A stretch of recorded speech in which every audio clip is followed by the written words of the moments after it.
by none other than ESPN's very own Marty Smith, also author of Sideline CEO, which we will talk about that soon. Marty, how are you today, brother? Amazing, my man. How you guys doing down there? Doing great, Marty. Hope you're doing well. We're a little hot, but we're good. We ready to strap up and bust some heads or what, man? Let's go. Let's go, baby. Let's go. We've had enough of the talking. Let's do some hitting. Let's pop and some cracking and lacking, baby. That's right. See, I like the way we're getting started. Well, Marty, you know what the topic is down here in Tuscaloosa right now. Yep. Everybody's talking about the quarterbacks. Do you have a favorite, or do you have any thoughts on the quarterback battle here in Tuscaloosa? I mean, at this point, just based on what Coach Saban has said publicly, it seems like the only people that know are him and Tommy Rees. I'm not even sure if the guys. Yeah. I'm not even sure if the guys in the quarterback room know just yet. But look, I look at all three of these guys that we all assume are really deep in this battle with Jalen Milroe, Ty Simpson, and Tyler Buckner, and I've watched them all on tape a lot. And we really got to see Jalen last year against Texas A&M. He is an insanely talented athlete. And if he can take care of the football, he can definitely be a guy who can do very well in this offense. But what will not surprise me one bit, gentlemen, is this. It just won't surprise me if this year's Alabama offense doesn't sort of kind of take on the same look as Alabama offenses of the past, pre-Jalen Hurts, when we saw a lot of running and a lot of play action. Because given the skill set, I mean, the running back room is extremely deep. The guys on the perimeter are good players, but they're inconsistent players. And so it'll be fascinating to see who emerges.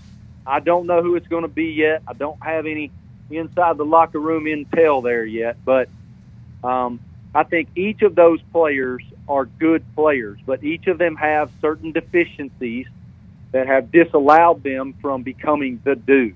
And to their defense a bit, when you're talking about a quarterback room that has been an embarrassment of riches for the better part of 7 or 8 years now, from Hurts to Tua to Mac to Bryce, when you just knew there was a guy, that's a hell of a lineup and a difficult lineup to follow if you're one of these three players that is in the battle right now. Yeah. Marty, Corey Miller, I'm Christian's father. Good to talk with you, my brother. Likewise. Appreciate y'all. And listen, here's the thing. I mean, we talk about the passing of the football. You talk about the embarrassment of riches for those quarterbacks, right? Alabama's been deficient, though, even with Bryce Young, even with Tua, and even with Mac, of consistent running of the football. We talk about the Bama standard, making guys quit. We talk about the 4-minute offense, trying to end games when you got an 8, 9, 10-point lead. They haven't been able to run the football. So when I look at this quarterback situation, you alluded to this with Milroe, they got to get back to that, controlling the line of scrimmage, being able to run the football when they want to run the football. But then and Christian and I have been at practice and saw these guys, but you have an X factor with a guy, and you mentioned this, with Milroe in that running game, which gives defensive coordinators nightmares. So that's why I kind of lean to more they're going to go that route first to see if it works. Well, and to your point, he really is a nightmare. He's such a physical presence, and he can throw the deep ball well, gentlemen, just for the record.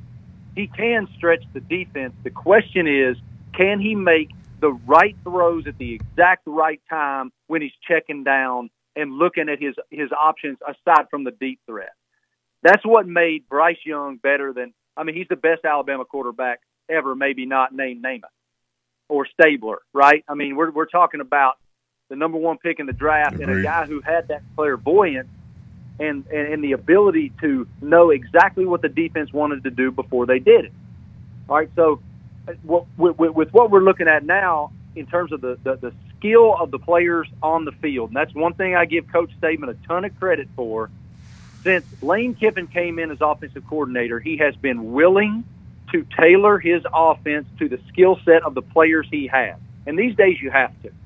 And so that's what I think right now, from what I've seen on tape and what I know their players, the skill set of the players to be, that seems to be their best option offensively is let's pump the brakes a little bit and let's run it down their throat. The offensive line has improved quite a bit during camp. We've seen that in the first couple scrimmages. And so that's what I expect. Who knows what will happen? One of these guys might emerge and end up being Joe Burrow for all we know. But right now, that's what I see. It seems as if that's what you guys see as well. Yeah. Absolutely. Marty Smith of ESPN is our guest right now. Marty, sticking with the topic of Alabama football, they open up with Middle Tennessee State, and, we got to be where our feet are. That's where our main focus is. But in all reality, everybody's looking to the next week when they face Texas, when they come to Tuscaloosa. What are your thoughts on that matchup between Alabama and Texas? Game of the year,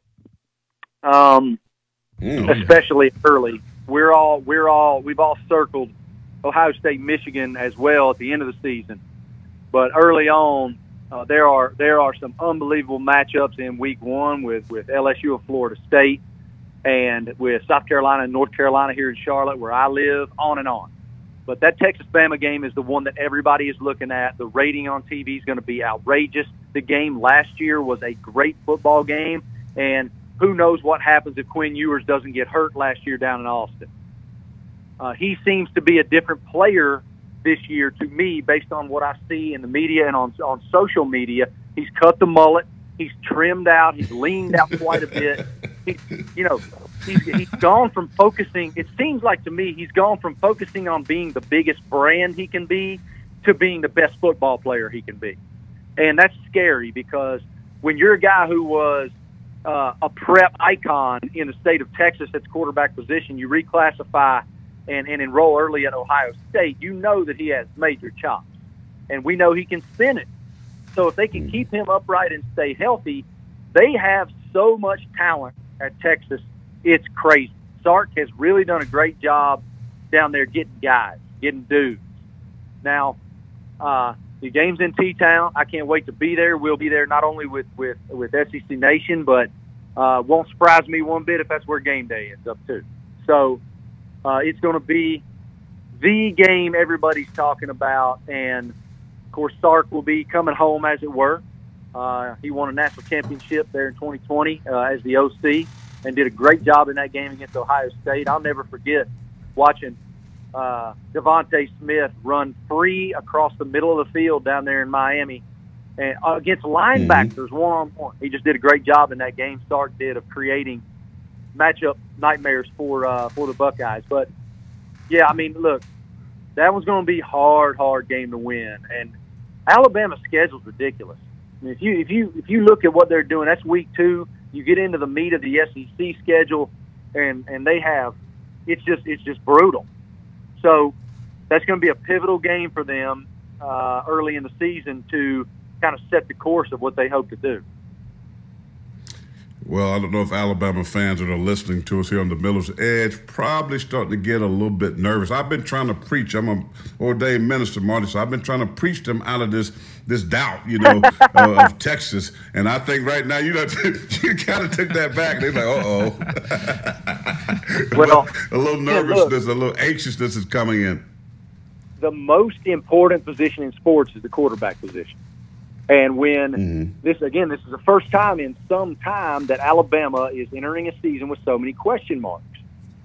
They have 3 guys that are very talented. They have more than that, really, but they have these 3 guys that are battling for this position are talented guys. Ty Simpson probably throws the best ball of the bunch, former 5-star.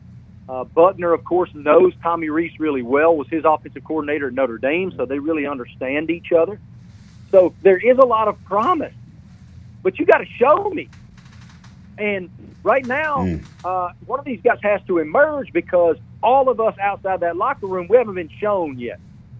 So that would be where the trepidation comes from. I mean, defensively, Alabama's going to be really good. I think the defensive backfield has to play a bit better than it did last year. Of course, got a new old defensive coordinator and Coach Steele coming back to T-Town, somebody that Coach Saban is familiar with. But there are some unknowns, dude, but let's don't get it twisted. I mean, this is Bama.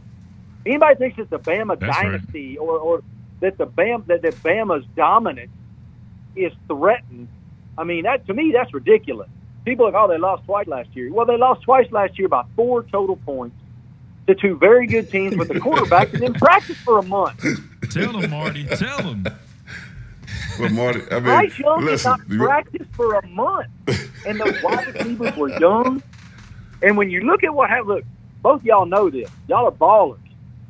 What people don't realize, when the quarterback doesn't practice for an entire month, and that those wide receivers might break a route off a yard short or a half a yard short or misrun a route. So when they get between the lines, when the bullets are flying, there's not that cohesion and that chemistry that there needs to be. That's and right. They could have beat both teams. They didn't. Now, they didn't close, but they didn't get blown out. No. And they should have won. I mean, that's what you'd say to Bama fans, and they're going crazy with 2 losses. Well, you answered – I had a question that you answered already about the dynasty. And the question was going to be, if they did not get to Atlanta, they did not make the college football playoffs, are we talking Nick Saban dynasty over? And you said we're crazy to think that, so I'll accept that, and I'm with you on that. The other, I do want to just ask you about the East, though. You know, Georgia – won back-to-back. People thinking they might can win it 3 times. I don't think so. Carson Beck was named the starter. I know you guys sat down with him last week or so, talked to Kirby. What do you feel about Georgia? And my Gamecocks, Shane Beamer, do the Gamecocks have any hope? You mentioned North Carolina, South Carolina Cup next week in Charlotte, Duke's Mayo game. Just a quick thought on the Gamecocks. I love them. I've known Shane since we were teenagers. He and I grew up playing every sport against each other. His father's one of my greatest heroes. And we've been very close friends for the vast majority of our lives. When he got hired at the University of South Carolina, I thought, nobody really understands what's coming. This guy learned under some of the greatest of all time. He learned, of course, got his start under Sylvester Croom down there in Starkville. He learned from a great offensive mind under Lincoln Riley at Oklahoma. He learned under Kirby Smart at Georgia, on and on. He's been at so many SEC programs, so he understands great recruiting. He understands great culture. People forget, in the heyday of the South Carolina Gamecocks under Coach Spurrier, the reason that they were so dominant in getting guys like Jadeveon Clowney out of Rock Hill, South Carolina, was because the guy that recruited Rock Hill, South Carolina was a guy named Shane Beamer. He's the one that was plucking all that talent out of the greatest, most talent-rich areas in state. And if you look at recruiting now, guys that were all going to Dabo have started to make their way to Columbia instead. Yes, okay? Sir. So that's vital.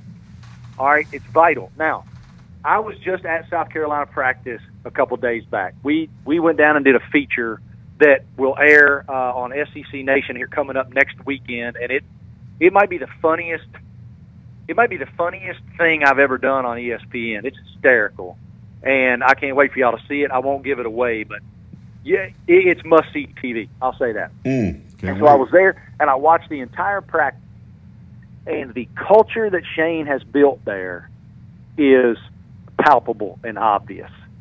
The respect that he commands, and the players coach, and it was a Friday afternoon, okay? We were at practice on Friday afternoon / evening, and he's going over to all these different players and saying, you know, such and such high school, like he would name that player's high school and the team against which they were playing that night on Friday Night Lights. And I marveled at that. He knew where even the kids he had, he knew where all of them went to high school and who they were playing that night.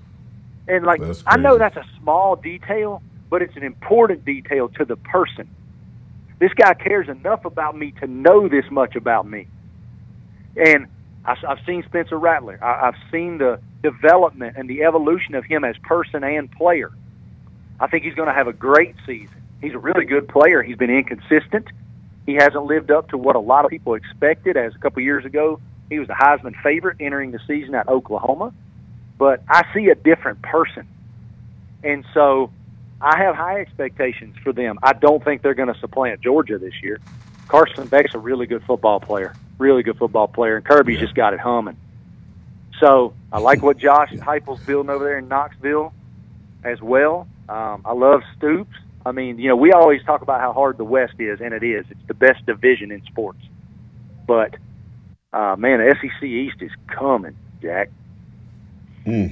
I agree. I think they do have some good teams over there. So then I was going to ask you about your outlook right there. So there you go. That answers the questions for the East. So in the West, is it safe to assume? Do you have Alabama at least winning the West? I know there's some talk about LSU, even some humming LSU's about good, Texas man. A&M. What are your thoughts there? Yeah. Well, going back to show me, don't tell me. That's what right. I say about A&M right now. They have the talent. They really have a lot of talent, and they've been able to get a lot of talent due to NIL. But Jimbo's done a good job there, and they have more money than God down there in College Station. They have a lot of really good players. Now, to me, the key for them is, will Jimbo truly take his hands off that day-to-day nuance of game planning the offense and let Bobby Petrino do it? Can Jimbo delegate? And if he can, then I think that's calling A&M a sleeping giant is probably a bit dramatic, but they have a lot of potential. LSU is nasty. I really like Jaden Daniels. I think he showed a lot of people a lot last year with his leadership, how much he's grown. And there was a major transition for him, guys, about a third of the way through the season last year when Brian Kelly pulled him aside. I was actually in Baton Rouge this week doing a feature on Jaden for College Game Day when I learned this statement, and I thought this was amazing. Brian Kelly pulled Jaden aside and said, "Young man, I want you to remember this. We're not seeking perfection. We're seeking excellence. Go be great." And because when you seek perfection, which is impossible, as spiritual people, you guys know that. There's only been one perfect person ever. That's right. All right? Amen. So if you are trying to be perfect, you thereby press. If you're trying to be excellent, then you're living process over outcome. And that is such a unique way to look at the world. And when that switch flipped for him, everything changed. And he became, I expect him to have a really good year. And then on the other side of the football, of course, Christian's a defensive guy. Oh, Harold Perkins. He's one of the best players in America. Well, that dude's good. a menace. That boy pretty good. He can ball now. He can. So Marty, super high expectations. Oh, I'm sorry. Go ahead. Oh no, we're running a little short, and I don't want you to miss out on talking about your book because we got a couple minutes left, and I really want you to talk about that because I do sideline report, and I look up to you. You're a great role model, and I just want you to be able to talk about your book that's coming out very soon, right? It is. It's September 26th. You can pre-order it right now. If you go to any of my social media channels, you'll see it. Marty Smith, ESPN is my Twitter handle. You can go there, and it's right there in my bio. But so Sideline CEO is a unique book. I interviewed 20 championship coaches about leadership principles, such as basically how do you define leadership? What's the value and importance of trust, communication and listening, delegation, as we talked about with Jimbo. Can you delegate? Self-evaluation. Can you be honest enough with yourself to see your deficiencies? And then evolution. Can you evolve and stay current? It's classic Eckhart Tolle. If you do not evolve, you will die. And it's a who's who, gentlemen. It's Saban, it's Dabo Sweeney, Mac Brown, Roy Williams, John Calipari, wow. Tom Izzo, Doc Rivers, Kirby Smart. Man. Kim Mulkey down there, who just won her 4th national title with LSU women's basketball. Patty Gasso just won her 7th national title with Oklahoma softball. No Dawn Staley? I asked her. I asked Dawn if she would do it, and she declined. And I think she's probably going to write her own book someday. I think that's probably why she declined. She and I are very close, so my expectation is that she has aspirations to do her own book, and she's a world-class leader. So that book will be great. Yes. But so they're all sideline CEOs. That's what they are. They are CEOs of their programs, and so much comes with that. My favorite chapter in the book is about crisis management. These individuals who have achieved at the highest level did not sign up to manage crises, but invariably, as the CEO, they have to do it. And some of the storytelling in there from, Mac Brown losing a player tragically and walking me through that, to Doc Rivers walking me through what it was like to walk into practice the day after Donald Sterling said all of those racist comments. And having to lead those young men on his team when he was the head coach and GM of the LA Clippers. It's very vulnerable storytelling, and I think that a lot of readers can apply a lot of these principles and lessons to their daily walk, which I have done myself. Absolutely. That's Marty, awesome stuff, thank man. You so much for I could talk to you all day, man. I hate that we got to go, but that's such awesome stuff, bro. We'll get them back. Well, I appreciate you both, and thank you so much for having me. And yeah, Christian, reach out to me, brother, anytime. I appreciate y'all's spirit so much, and thank you for having me. Have a wonderful week and a great day. Thank you so much. All right, brother. Appreciate it.